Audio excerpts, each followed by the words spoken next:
Hello, everybody, and welcome to Ice Time. We dive into some big ideas around the NHL. I'm Mike Fink, and I'm joined by Justin Giampietro, who covers the Flyers, NHL, a whole bunch of teams, and probably it's a good time for you these days. I can imagine it is pretty good on this Monday afternoon that we're recording this. How are you doing? I'm doing well. Um, I can't say that I expected, first of all, the Flyers to make the playoffs, and second of all, to win game one in the way that they did. I thought they looked good, and then and a big Martone goal at the end that was especially fun. You don't, I mean, it's been a while since the Flyers have had like a goal of that magnitude, I think. I mean, they've had some, but that was pretty cool.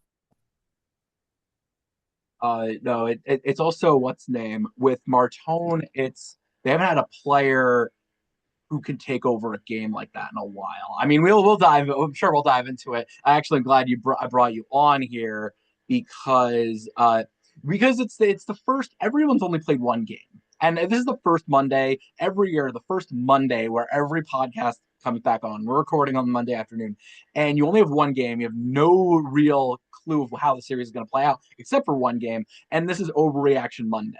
And I brought you on. It's good because yeah, obviously you cover the Flyers, know a lot about the Flyers, and it's hard to find Flyers fans, and it's hard to find Philly fans that overreact to stuff. So hopefully you can do that for us here a bit because we're overreacting to things. Overreaction Monday. Let's start. Well, we'll get to that series in a second, but let's start with the first series that happened. The first game that took place, which was Hurricanes, Senators, and it's hard to overreact to that series. It kind of played out the way we thought it would. A lot of possession, not a lot of shots, a lot of defense, a lot of goaltending. 2-0 Hurricanes win that game. So I'll throw an overreaction at you, and I know this is not the overreaction I would have, but it's that the Hurricanes are different this time around. I want to get your thoughts on that one. I mean, I think so, especially entering the playoffs. I had a higher view of the Hurricanes than I maybe ever have. They just seem like a better team than previous renditions of their team. And it's kind of the same roster that it more or less has been, but they are just better, I feel. Um, Now, granted, that game one was more of the same that we've seen from them in previous playoff runs, that kind of low event, uh, win 2-0 type of game. But I do think that they are among the top contenders in the NHL, and I probably wouldn't have said that in previous years, even considering their good records. To me, it's probably them and Buffalo in the East, and honestly, the Canes might be ahead of Colorado for me right now. Maybe that's an overreaction. I I do think like what they have over there. I think that's the overreaction. Is I don't know what's different about this team. I think what's different is this time around is that the teams around them are worse maybe, or they have an easier field to get through. They don't have Florida that they're going to run into in the conference final. They don't have Igor Shesterkin that they're going to run into in the second round. So the field is easier to get through. But I don't know what's different about them. I actually will quickly follow up on that, which is what do you think might be different about this team? I just think that I feel like their depth is better. I think that they are more potent, maybe offensively. A guy like Seth Jarvis, to me, he's kind of had, I wouldn't say a breakout, but he really looks like a star player when he's out there. And Svechnikov has had a huge bounce back for them. Their power play, I don't know what the numbers are, but it seems better to me.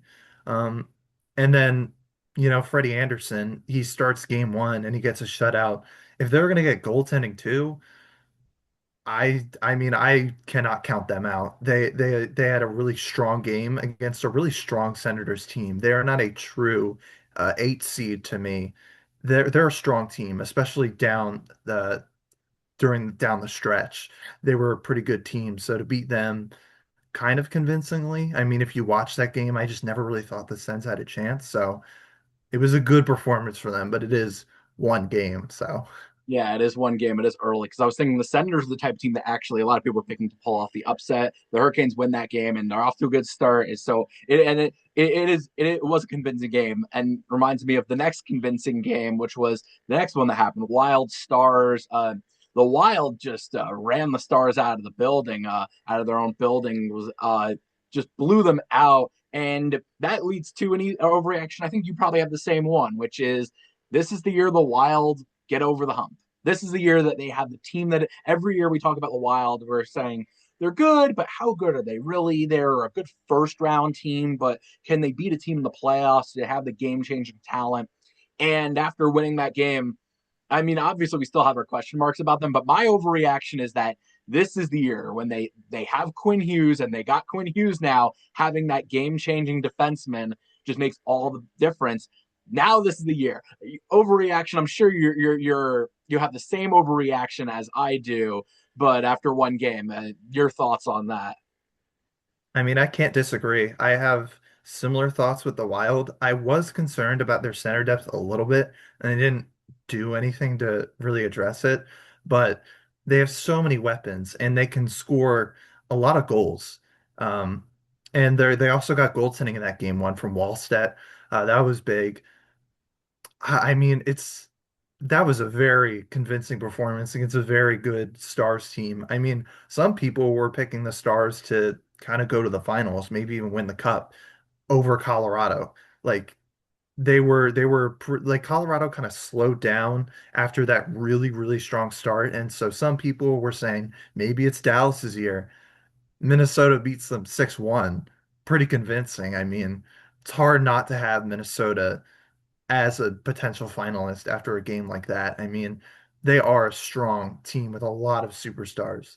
And they still have the same questions, which is they don't have the centers, they don't have the depth really. I know their fourth line, they kind of revamped their fourth line, which is now it's a tougher checking line, basically like what Bill Guerin would want in a fourth line, basically, is what you'd expect him to kind of assemble his fourth line to look like. And their centers are still an issue, and you don't know if that's going to hold up, and you don't know if the goaltending is going to hold up over the long run, but it's a convincing start. And this is the series, Stars Wild, where we said the winner of this series can win the cup. It's like a mini cup series. And so far the Wild look like that team. It's really yes, you don't have centers, but you have a difference maker at the difference. You have two difference makers on your blue line because Quinn Hughes is there, you have Brock Faber there, and then Kaprizov, Boldy. You have these players that are really good at the forward unit. I think Boldy had like the quietest 40 goal season in the NHL this season. One of them. He's one of the quietest 40 goal seasons. But I digress on that. I want to quickly move along, and I'll turn it over to you because I'm sure you have an overreaction to the Flyers Penguins game. The Flyers win 3-1, and it was a pretty decisive, not decisive victory as much as Dan Vladar looked really good in net, and you have your star players step up, really Porter Martone with that big goal. So I'll turn it over to you. Do you have an overreaction to this game? I'm sure you do, but what is your overreaction for Flyers game one victory? I didn't feel amazing entering the series. I liked Pittsburgh as kind of an underdog team to maybe go on a mini run. So matching up against them wasn't ideal. I mean, they are objectively worse than like Carolina, of course, but I had some question marks. I was going into the series expecting the Flyers to lose. Maybe that's the pessimist in me. I don't want to be, high on them because they're my favorite team, but the way that they played, I feel a lot better. I mean, at this point, I do expect them to win. Statistically, if you win game one, you're probably going to win the series. So that also plays into it, just basic math. Um, but I felt they played better than the score indicated. Uh, they were up three, I believe it was 3-1, and then they gave up that late goal. Um, so it looks closer. But honestly, I think the Flyers could have done better on the scoreboard. They had a lot of breakaways that they didn't score on. Skinner was very good until Martone did what he did. Um, but I thought it was a really strong game from the Flyers. They really frustrated Crosby. He took like two penalties, two pretty bad penalties. They were offsetting. but they were frustration penalties. He just got frustrated. And even at the end of the game, it was still a game. It was 3-1. Penguins had an empty net. And then Crosby takes a frustration penalty. I mean, you're doing something right. The Flyers really limited the Penguins' offense, which is something I was concerned about. The Penguins have had a really strong offense. So to limit that and kind of expose that Gerard Letang pairing, I thought they didn't have a very good game. So there are a lot of positives for the Flyers. I mean, of course, I'm not going to count out the Penguins, but I do feel good after that game one. I wouldn't count out the Penguins either. Just when you have Crosby, Malkin, and Eric Carlson too. I know Chris Letang's really taken a step back in his later years, and you could see it in this series, which is that the Flyers knew they're going to go after Letang in the series, and they have. But Crosby, Malkin, they have the star power there, and I wouldn't count them out. At the same time, the Flyers surprisingly match up well so far with the Penguins, which is their defense is held up. Their defense works off of Vladar well, which Vladar has had a good season. Really, when you have the edge in the net, you have the edge. You probably have you have not the edge in the series, but you have a good start in the series at least. At least you can get off the ground.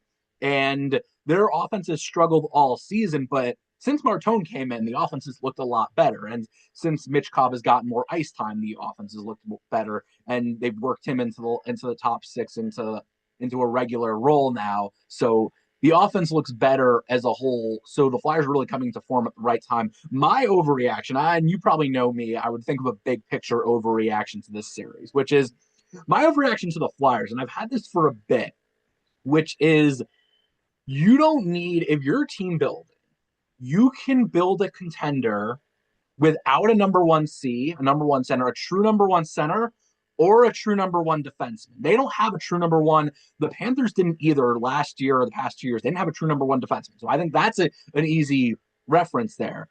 The number one center, everyone talks about you need centers in the playoffs and you need a number one center, and the Flyers, like Zegras is trying to play his way into a contract that gets him a number one center, trying to talk himself into that. But they don't really have one, and then in center, they're up the middle aren't as good as the Penguins. But here's why I would say it's convinced. This is why I'd be more convinced that you don't need number one center is if you have forward talent that is that good, that is Kucherov good, that is Kachuk good. And I don't think anyone's going to say Martone is that good, but yeah, obviously not. Yeah, that might be an overreaction as well based on how he's played. But if you have wing talent that is good enough, you don't need elite centers, you just need baseline center play. I'll turn that one over to you because I think that's one that you probably can talk more about. I mean, yeah, you look at Minnesota, they don't really have a true number one center. It will take some time before I think the Flyers reach that true contender status. I mean, Michkov is 21, Martone is 19. You don't reach your prime at that age. I mean, some guys do, but I would only expect those guys to get better as they age. That's just how hockey works. Um, but I don't think that they need a true number one center. They do need to upgrade their centers, I think, to have a real shot at contending for cups consistently. But I don't think they need a prime Sidney Crosby level guy. Defense, I mean, you look at Minnesota, they had Quinn Hughes, and their team gets a big boost. I would probably almost lean that way. I think it's easier to get a really, really good defenseman than a really, really good center. Um, but the Flyers don't have either, and I mean, they're doing well. I don't expect them to win the Stanley Cup this year, but at least they're giving Pittsburgh trouble right now, and this is going a little bit in the future here. I don't want to, jinx them or anything, but if they do end up winning that series and they play Carolina, for example, I'm not sure they'd win, but I think they could maybe hold their own a bit, even without the centers, even without the number one defenseman. So, I mean, they'll be an interesting case study for sure. And I think what's interesting is even if they don't make a run this year, let's say the Penguins come back and they win the series, you're just looking at their outlook for the future and you say, yeah, they'll need to address center, and it's going to be hard when there's not a center in free agency. But they could look at it and say, we don't need to address that really, especially they're built on the wing, and their wing talent is only getting better. Like Martone is only getting better from here. Denver Barkey and those type of even those players who are not their top six, but they're depth players. They're getting better. Mitchkov's getting better. Those type of players that you just need to find the baseline centers to piece all together. I mean, that's why I guess Jet Luchenko is an interesting case because, or him and Jack Nesbitt, the prospects, because is if they're baseline, then that's all they need. But that's more down the road type of stuff. And for them, let's shift over to the Avalanche Kings series. That was the one that I think if there was any game that I would probably know the least about, it would be that one. Just there's like in terms of it was just also one of those. It's 2-1 games, and I'm trying to think of like how do you if there's any like overreaction to that series, similar to the Senators Hurricanes game one where you're like, okay, is there really can you overreact to anything? And I think the one thing I would maybe overreact to is that the Kings can make this series closer, which is an overreaction because everyone's picking the Avalanche to sweep this series, and they probably should, but 2-1 game, so it was a little close to comfort. Kings can make the series close. What do you think? That's what I thought originally, actually. I thought the Kings might win a couple games. I had Avs in six. Honestly, now I don't know how to feel about that because the Kings did not look good. Their rush game in particular wasn't great. They didn't really threaten Colorado much until the end. I think it was on a power play that the Kings scored like late in the game. So that was really the only way the Kings could generate much of anything. Um, Now I do agree that they can make this close.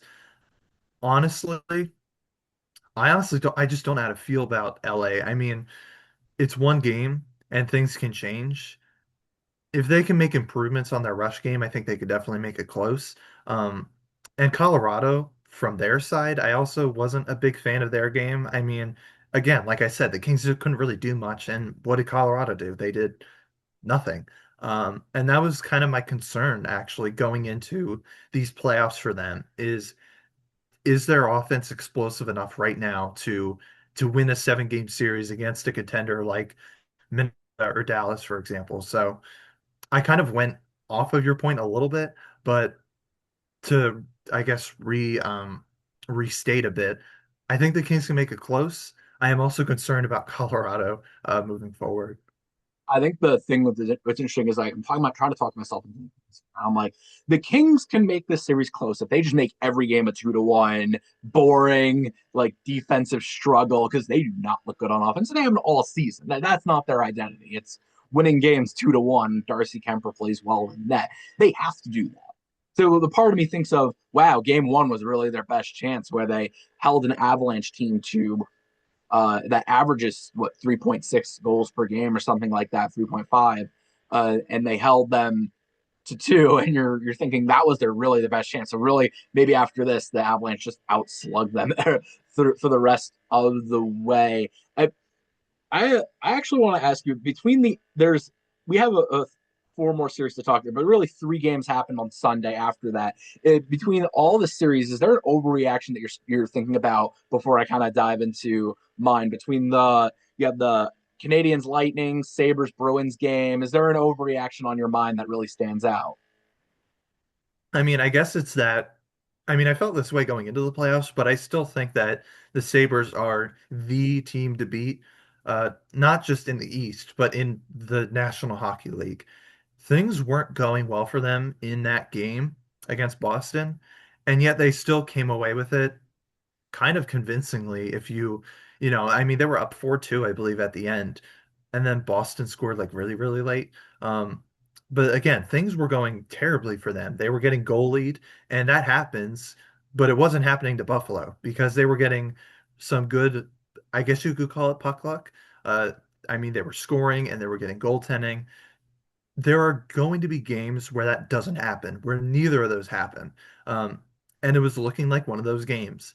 And then Buffalo just explodes and they win a game that they should have won the game, but it felt like they were going to lose. And now they just feel like inevitable.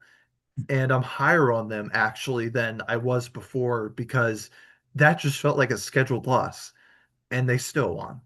That felt like the game the Bruins were supposed to steal, and then the Sabres take over and win the game. And I think it's interesting because the overreaction doesn't feel like one anymore, which is, can we just admit the Sabres are good now?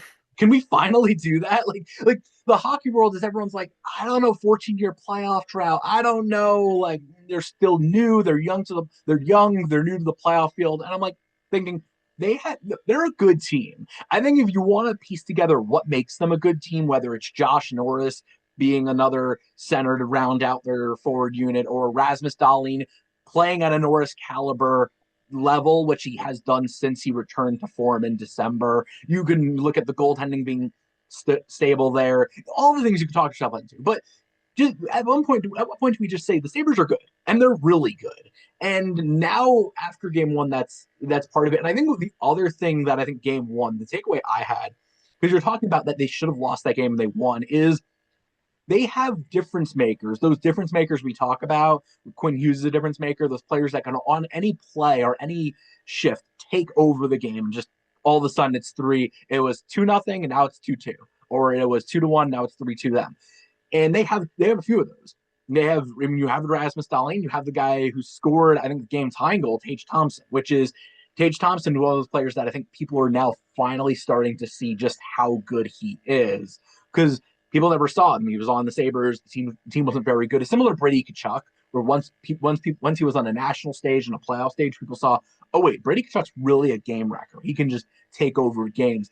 And you're starting to see that with Tage Thompson. I feel like this could be like his playoff series, if you will. I'll turn it over to you real quick on with that, just sharing those thoughts and off the top of my head with that series.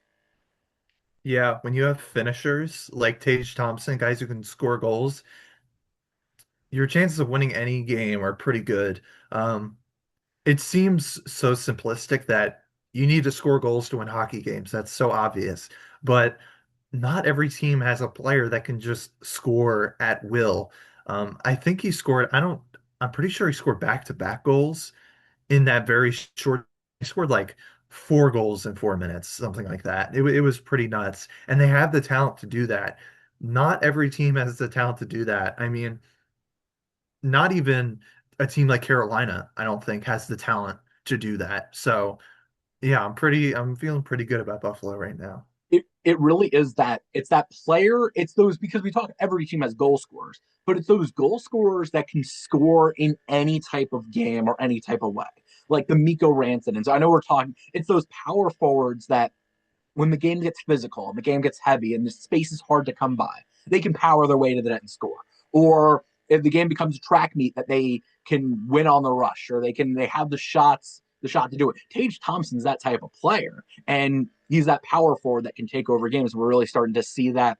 It reminds me of another power forward. That's my other overreaction, which is speaking of power forwards, Uri Slavkovsky has a hat trick, and the Canadiens beat the Lightning in game one. And I think the similar theme to the Sabres, which is, I think, probably the overreaction that we're all having, is at what point do we admit the Canadiens are really good? I think a lot of people were kind of picking the Lightning because the Lightning are the experienced team. They've been there before, and they also have the star power to take over a series, and they've done it in the past. And the Canadiens, people are still looking at them as a young team, kind of like the Sabres, that they haven't been in the playoffs a lot.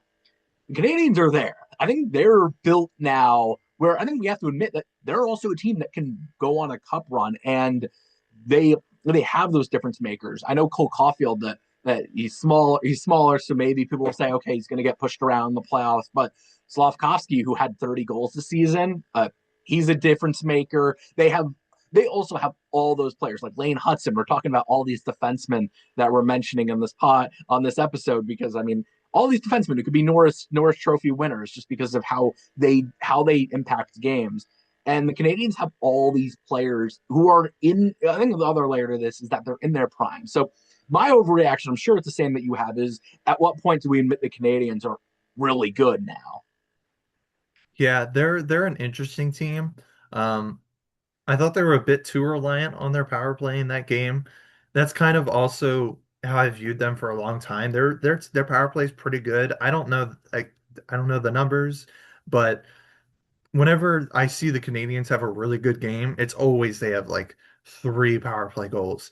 Um, I don't know if that's like a thing, but yeah, they can definitely win this series and they could go on a run. I mean, I still think they need a legit second line center to really establish themselves as like that team in the Eastern Conference, but they're pretty close. Suzuki is having an amazing year. Slavkovsky, I wouldn't say he's taken this huge step as much as the team around him has gotten a lot better, which is actually pretty encouraging. And their goaltending, I think, has taken a step as well. So they're a team to look out for sure. I mean, if their power play is going to be that good and they're going to keep drawing penalties, then well, they're going to go deep. I like it. You actually reminded me of one of my favorite lines. Coaches, fans say it, and coaches sometimes say it after and during press conferences. They say, 5-on-5, we outplayed them, or it was an even game, 5-on-5, and it's like, I got news for you. It's not a 5-on-5 hockey game, especially not in the playoffs. And if you're, it's actually just this is a tangent. If coaches are complaining about 5-on-5, we outplayed them. Don't make the game make it a 5-on-5 game. Don't take stupid penalties or don't take penalties, especially in the playoffs, where teams have good power plays, or at least most teams do. I mean, some teams actually got in with bad power plays where we don't need to dive into that too much, but teams are gonna teams are gonna beat you on the power play. If you make a mistake, they're gonna make you pay. So don't make the game 5-on-5 and don't take those penalties. I went off on a tangent there. I'm sure you could jump in on that if you had any thoughts on that. But I actually want I'll shift over to Utah Vegas and I won't overreaction. I'm sure you have plenty of thoughts on this, but Utah Vegas, John Tortorella is a good fit in Vegas. Surprising. This seems like not like an overreaction, but it is actually this seems odd because I think we haven't seen Tortorella in the playoffs in a while, and I think we forgot what type of coach he is and how that works in the playoffs. And for Torts, it's a lot of I'll just rely on my star players to take over games, and that's what he does. He just plays the stars regardless of the situation, and that's what he's going to do in Vegas. He's like, all right, Mitch Marner, Jack Eichel, just stay out on the ice, basically. Tortorella is a good fit in Vegas. That's my thought after that game. Your thoughts? Yeah, I agree. I thought Utah played a pretty good game. They were up until I don't, it might have been the third period. I thought they played a good game. I think this will be a close series. If any series is going to go to game seven, I think it's that one, just based on the way the two teams played. Um, but yeah, Vegas, I mean, they've been hot recently. I think they've lost like one game since Torts was hired. Maybe that's like the new coach bump. It just happens. Um, but yeah, I mean, if they're going to play the winner of the Edmonton Anaheim series, if they do end up advancing, so they're probably favored there too. So you could go to the Western Conference Final pretty, I wouldn't say easily, but you could definitely conceive that as a possibility here if they do, you know, hang on to this series lead that they built. Um, so yeah, I mean, they could go to the final just based off of that because I don't feel particularly strong about any team in the Pacific right now. Of course, Edmonton, they've been to two finals in a row. They're probably going to be better than what they were in the regular season, but Vegas, I think they could give them trouble if that ends up being a matchup. And you mentioned Edmonton. I guess we were actually we were able to get all 8 matchups in, but we were running a little low on time. So I'll actually wrap up with Edmonton and Anaheim. They're the series that hasn't been played yet. By the time you listen to this, might have already played game one. It might have been a 6-0 win by the Ducks, and we're already trying to run Tristan Jarry out of town or something like that. That might be an overreaction, but I'll turn it over to you. Do you have a bold prediction, overreaction, or something from that series that might happen? I mean, I don't have too much there. I agree with the consensus that Edmonton is probably going to win. I think it's going to be close, but I do think that Edmonton can kick it into another gear here. They have the talent, of course, we know that. Um, Especially if Draisaitl is going to be playing. They're going to be a tough team to beat. And I've already kind of established that I don't feel too strongly about the West this year. So like if they could go to the final again, even though it was a pretty weak season from them, so I'm going to be looking at them to see if they look like they did in last year's playoffs or if they look weaker, because that's going to be big. They need to be a very high-end offensive team. I assume Ingram is starting for them in the playoffs. He's been pretty good for them recently, so if you can keep it up in the playoffs, if they can get goaltending, they might be a tough out. They're going to be the team. It's like it's the life of the Oilers, where one, if you have goaltending like this, where Knobloch is good at managing goaltending, so you got to give him credit there. And two, when you have a life with top heavy roster, you're going to have these highs and lows. Like I could picture like them losing 6-0 against the Ducks, and then all of a sudden, game two, Evan Bouchard has a hat trick with like 3 goals and 2 goals in the third period as well, and all of a sudden people are like, wow, Evan Bouchard is really good. He's a game changer. We didn't mention Cale Makar yet, so all the elite defensemen we had to get mention them somehow out of the way. But all of a sudden the Oilers are going on a run this year in the Western Conference. If you get hot, especially in the Pacific Division, you can make a run through that bracket and face a beaten down Wild team or Avalanche team in the Western Conference Finals. Is what the Oilers basically did to the Stars twice. So yeah, it is interesting that you have that in the works potentially, and I think that's what we could see with that series. And I'll throw a bold prediction out there with that series, which is that it does go seven, and it's a back and forth type of series. It's a series that goes seven, but it's ugly. Like every game is a blowout, but both teams are winning games like decisively. Where the Ducks look like this elite team, people realize how good they are, and Joel Quenneville is managing the team well. And then the Oilers, their star players take over the games. But I digress on that. Uh, I'll let to wrap up. Any lingering thoughts or overreactions I might have glossed over that you have? Anything on your mind before we quickly wrap up here? I don't have any overreactions, but I do want to mention Anaheim since I didn't really. Um, they're a fun team. I think they can go up from here. You look at the you look at who led them to the playoffs. It was their young guys, and that's encouraging no matter what happens in the series for them. Um, I think they can use more help still, but this was a great year for them, and no matter what happens, I think they can be happy with how this year went.